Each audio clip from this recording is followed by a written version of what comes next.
अस्सलामुअलैकुम।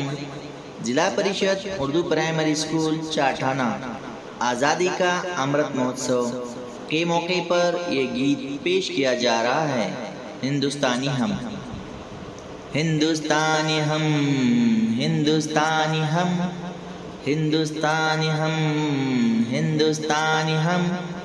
ऊंचे ऊंचे पर्वत इसके झरझर बहते झरने, ऊंचे ऊंचे पर्वत इसके झरझर बहते झरने।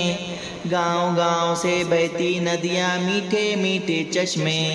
शादाबी और खुशहाली का देखो क्या नज़ारा है। हम सब इसके वासी हैं, ये संसार हमारा है।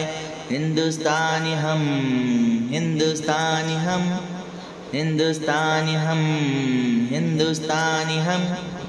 हिंदू हो या मुस्लिम हो या सिख हो या ईसाई, हिंदू हो या मुस्लिम हो या सिख हो या ईसाई। गोद में इसकी रहते हैं यूं जैसे भाई भाई। आन पे इसकी मर जाए हम, ये किरदार हमारा है।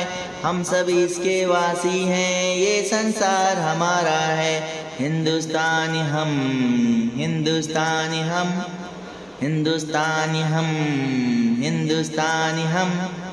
ताज एलोरा का दर्पण है, सपनों का संसार है।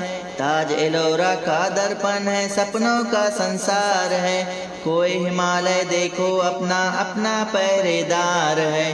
नानक गौतम और चिश्ती से यहाँ नया उजियारा है।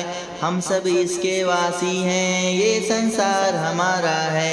हिंदुस्तानी हम, हिंदुस्तानी हम, हिंदुस्तानी हम, हिंदुस्तानी हम, हिंदुस्तानी हम, हिंदुस्तानी हम।